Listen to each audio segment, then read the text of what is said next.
Hello, everybody. Kyle Davis here with Integrity Financial Group here in East Orlando, coming at you from the East Orlando office, which is very quiet, as you can imagine. And I think it just started raining outside.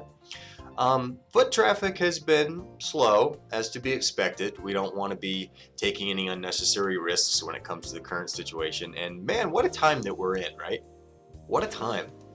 I am out in the community networking, shaking hands on a daily basis, seeing people, and then all of a sudden being reduced to doing meetings on the computer has been a real adjustment.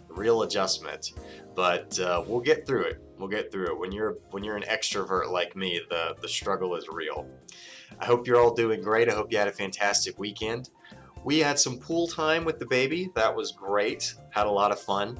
And I'm not quite at give myself a haircut level just yet, but I'm probably about this far away from asking my wife for a little help, so stay tuned. I probably should just invest in some hair product at this point. But anyway, I wanted to take a few minutes today and talk about behavioral finance. That's an often overlooked side of, oh, wait, where's my text? There it is.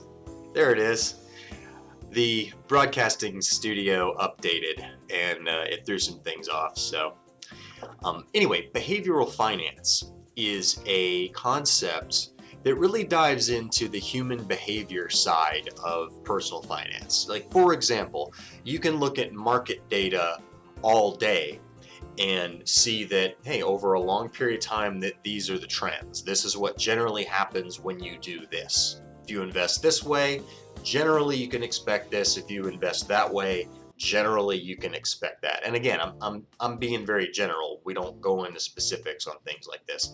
But the behavioral side of that is much different because we are only human and we react emotionally. I wanted to share a little something I created last week. This is a blog post that we put on our website. Managing behavior, managing a retirement, investing, and entrepreneurship during COVID-19. Your behavior matters. And I geared this toward entrepreneurs, especially in the Central Florida area, because those are my folks, those are my people. And it goes into a little bit of information about what behavioral finance is and how to not let it get the best of you. If you want to read up on it, you can check it out on our website, financialservicesamerica.com. In fact, if you just go to the homepage, it's right down there at the bottom on the very front. So check that out if you'd like. Just to give you my personal viewpoint on that, it's very easy to get caught up and sort of swept into what's going on right now. Economically and in our world. A lot has changed for a lot of people. A lot of people are working from home. Like me, I'm working from home a lot. And I used to never work from home. I don't even like working from home, but here we are. But with all the news and all the headlines and everything that's going on social media, etc., it's like nonstop, just boom, boom, boom, boom, just inundating you all the time. So I think it's a little easier right now to get caught up in the negative and let that influence your financial decisions. Whereas really there's no basis on a regular level to be making those decisions. For example, if you're a business owner and you're going about your marketing, you're seeing your clients, you're doing your work, but all you're hearing on the news and on social media and all the newsletters you probably get is, hey, this is how people are affected, this is how bad things are, we're committed to minimizing the deaths and blah. Man, that's serious stuff. It's really easy, I think, to get a little caught up in that, wouldn't you agree? So you as a business owner, you might make a decision on your business just based on all this stuff that you're hearing that doesn't really, at the time, apply to you. Does that make sense? In other words, you're making emotional decisions based on what you're hearing and not based on long-term disciplined planning and thinking. Because this will pass. This will absolutely pass. Nobody knows exactly when. I believe just at the end of last week, they were talking about reopening America in May. Okay, well, we'll see where that goes. I think that was very, very early stages. In fact, full disclosure, I saw a headline. I didn't get the chance to read into anything at length, but you have to think in that frame of mind. This is going to pass, and don't let today's environment influence your long-term thinking, because those of you who know me, you know I'm a retirement specialist. You know that's what I do. Accumulate, distribute. Accumulate, distribute. That is the name of the game. There are best ways to do both, in my humble opinion. But we don't want to be wrecking our long-term plan just because of things that we're hearing on social media or the news. Yes, it's very easy to get swept up in it, but don't let that sabotage you. Don't let that sabotage you. Do your best, stay grounded, talk to other people, see what other folks are doing, and call your advisor. If it's not me, then call the person that you trust, but talk to somebody, talk to a trusted financial partner. And if you're struggling, and if things have got you down and you're kind of in a weird mental headspace and making decisions for your business that you normally wouldn't make, maybe it's time to consider behavioral finance. Maybe this is just the environment that we're in that is getting to you in a negative way. I hope that is helpful. I truly do. I think it's very prudent to not wreck our long-term plan just because of how we're feeling from day to day. I'm right there with you.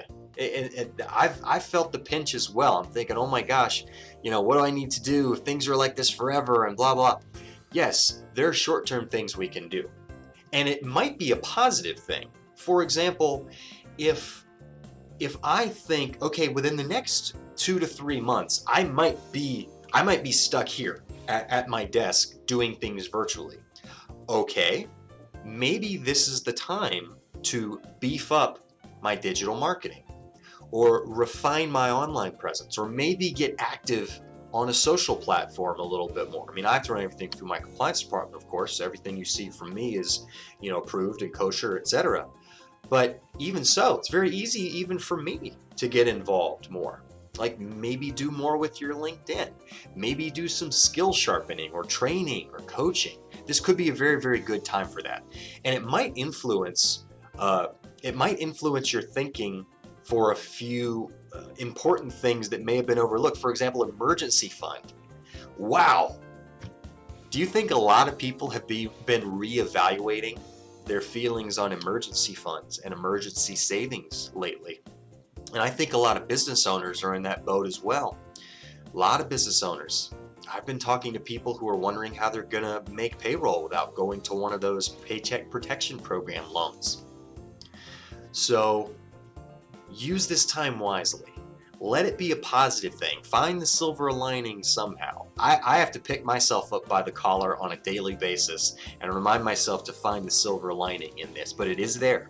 It is there. If you look for it, you will find it. I've always thought, and I've heard it phrased before, I can't remember exactly the phrasing, but something to the effect of, if you're looking for positivity in anything, you will find it and you will be correct. If you're looking for negativity in anything, you will find it and you will be correct. So whether you're thinking positive or thinking negative, you're right. It was something like that, but you get my picture. Anyway, that's about it for today, guys. I hope this is helpful to somebody. Like I said, if you want to check out the article on behavioral finance, go to financialservicesamerica.com. I'm going to sign out here. And as always, we're your retirement planning specialist for entrepreneurs and small business owners. This has been Kyle Davis, owner and founder of Integrity Financial Group. Visit us online at financialservicesamerica.com. You can submit a question or get on my calendar for a complimentary, no obligation one-on-one consultation. Have a great rest of your week, and we'll see you soon. Thanks.